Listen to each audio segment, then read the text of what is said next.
Well, President Bola Ahmed Tinubu has approved the appointment of new Directors General for the National Intelligence Agency, NIA, and Department of State Services, DSS. This follows the resignation of the top two intelligence chiefs, that's Ahmed Abubakar and Yusuf Bichi. In a release, presidential spokesperson, that's Ajuri Ngelale, disclosed the appointment of Ambassador Mohammed as the new Director General of NIA and Adiola Oluwatosin Ajayi as Director General of DSS. The new appointments, according to the statement, were sequel to the resignation of the previous NIA and DSS chiefs. Arise analyst Dayo Sobowale joins us now to discuss the change of guards at DSS and NIA and what changes to expect in the fight against insecurity. Good afternoon, Mr. Sobowale. Many thanks for being here. It's a pleasure being here, Suja. Now, how significant do you deem this leadership change in the DSS and NIA in terms of Nigeria's overall security strategy? Well, it is a welcome development, and it is a very important development. Maybe it should have been done earlier. I don't know for what reason it's not been done. Because our security situation is very poor. And in executing security strategy and policies, you need intelligence. And that's where they come in. They are the people in Mufti, but they are the people who should provide information, credible information, to those in uniform. And I really don't envy them. Because if you look at the nature of the security we have now, it cuts across.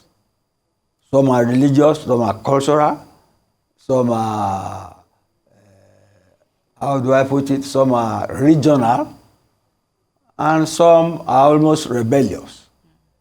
But see, the uneasy lies there that wears the crown. So I congratulate them on the appointment. I think they've brought good credentials. And the security, you need to work with people you can trust. That was what Buhari said the other time when he was accused of filling the position of the security chief with northerners. He said he will work with people you can trust. So I think the president too has chosen people you can work with. But then, see, my advice is that we need synergy in the way we gather in intelligence. We need trust and loyalty in the way we deliver the intelligence to who we deliver it. And we need teamwork. But teamwork is based on credibility and trust. Because if you look at the cases of the Air Force bombing civilians or even bombing their own positions, the intelligence used there has been mischievous one way or the other, and it lacks integrity. So there's need for synergy. That's the first thing I will urge them to look at. To not look at NIA or DSS as an island on itself, but part of a nexus of teamwork to provide security so Nigerians can sleep well in their bed, can travel on their routes and reach their destination without fear of being attacked by bandits and kidnappers and armed cattlemen. So let's leave it at that for now. All right, then, Mr. Sobowale, let's talk about, continuity versus change. What do you think will be the balance between these two under the new leadership? Should we expect a significant departure from the previous administration's approach to intelligence and security? And what specific changes or enhancements do you foresee in Nigeria's counterterrorism, strategy under this new leadership, especially when we talk about resurgence of groups like Boko Haram, as well as, the kidnapping ring that seems to be on a high speed these days? I've already spoken about synergy. But now, since you have mentioned Boko Haram now, that's the religious something. They want to go into the details. See the Boko Haram issue. It is a religious issue. And not only Boko Haram, you read what happened in Abuja, the Shiite Muslims killing police. Get me? And you see, again, if you talk of the religious issues, northeast, northwest, north central, you get me? And the states bordering our neighbor, Niger. Niger and some of the states surrounding us, we have porous borders. But that's we work for customs, that's we work for NIA and the Army, the Air Force. And then you see, our coastal areas, we have people coming from the north into the coastal areas in large numbers. And it's an open secret. You see them on Okadas and so on in Lagos. Most of them cannot speak English. They are obviously not Nigerians. But they are within our borders. I remember a minister of defense once lamented loudly that there is foreigners who are killing non-Darans, and there's nothing they can do about that. You see, that religious dimension is crippling intelligence gathering, one way or the other. Because it's one thing to have information. It's another thing to have a trustworthy person you can deliver it to. Because if you deliver it to the wrong person, it can never function well. That is why, to a large extent, we have not been able to defeat Boko Haram. Because of the empathy within even the intelligence community in wiping out their own brothers. The same thing goes for the Southeast, the IPOB issue. I read something in the paper which I like. We said the problem there is self-inflicted, you get me? And self-created. The same dilemma facing Muslim soldiers fighting Boko Haram faces those resisting the IPOB hold on the Southeast.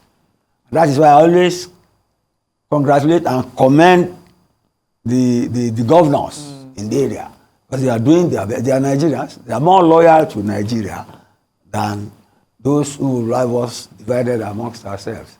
So those are the cultural, religious tone. But at the end of the day, there must be collaboration.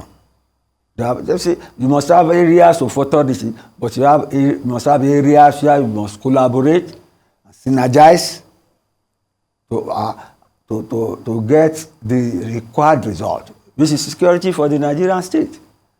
So, whether they bring in new changes, it's up to them. They are professionals. It depends what they meet on the ground. I'm sure the one coming in from within must know his territory, know his terrain. So he must know whether he will follow what his predecessor did or chart a new course altogether. But what is very, very important is that they need to provide credible, trustworthy intelligence and information to those in the field so that they secure the Nigerian nation. We don't end up shooting ourselves in the leg with information garnered from our own people. I wish them the best of luck. Well said, Mr. Sobowale. I definitely appreciate how you touched on and emphasized the need for, when it comes to information gathering, collaboration, and all that. But you also gave an instance of an example where we saw targets that were mistaken targets where civilians were killed in the process. So how do you assess the balance between national security needs and concerns about civil leadership under the previous leadership in terms of what needs to change besides the information sharing aspect? These are not, like I said, these are leaders in Mufti. You don't need to know them. You get me? I remember when during the military regime, when an inspector general of police was about to be sworn in, they had to go to find a quick uniform for him because he was coming from intelligence and he had no uniform. So there are people there are people you will not know. These are security people. What is necessary is for them to gather credible, usable information confidentially, and use it confidentially, share it confidentially with other units. that trust is more important than anything else. Because if intelligence gets into the wrong hand, might as well give it to the enemy. So they should use their professionalism to aggregate information and share it synergistically and efficiently with other units without claiming grounds or protecting territory. That is what is important. Collaboration and trust will make for synergy, and where we have synergy, 2 + 2 can be 5. Yes. All right, then. I mean, we can just touch briefly on the role of the NSA in all of this. Under this new leadership, it's going to be NIA. No, I was talking about the national. I'm talking about the National Security Advisor, because I mean he's still there, but he now has new bosses. When we look at his play, under this new leadership in ensuring that intelligence is gathered properly, like you said, by the NIA and the DSS, effectively used to combat these security threats, do you see an easy transition with this new leadership? Of course, the leadership has taken place. You heard what they said, that one of the outgoing leader thought he will be allowed to stay to hand over. Yeah. But you see, I think the way they have done it is okay. They have been disengaged, and I wish them the best. Unlike in the past, when we have military chiefs who did not deliver on the security assignment, are given ambassadorial posts. That's no deterrence for inefficient performance. But this time around, we have changed the baton in a responsible, respectful way. And I'm sure they know their onions. Yeah. Get me? But I'm praying for them to succeed, because you cannot sustain the level of insecurity we have now. Where people cannot go to the farms to get food ready for us, which leads to high food prices. Yeah. High food prices leading to hunger and protest. So the ball is in their court, and I wish them the best. Because if they perform well, we'll have a stable political system, and there'll be peace and prosperity in the land. If they do not, there will be almost anarchy. I don't wish for that. I don't pray for that. So I wish them the best. Indeed, Mr. Sobowale. Just as we round up with you, how do you expect this new leadership to address the allegations of human rights abuses that have been leveled against these agencies in the past? Well, they make their investigations and defend themselves. They should not be intimidated by human rights advocates from performing their own job. You get me? See the case of people who killed police. Even human rights body, for the first time, is saying that the law must take its course. In the past, it's as if we are fighting against our own security forces. You deem them guilty force before finding out what happened. It's not on.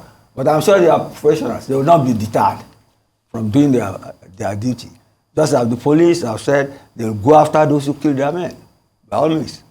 They have every right. They say they are the people who have constitutional right to use weapons and force. Get me? These people kill them and relay them and undermine their effort. Such people should be brought to book. And we should be on the side of our own security forces, not on the side of human rights bodies. Even though I value human rights.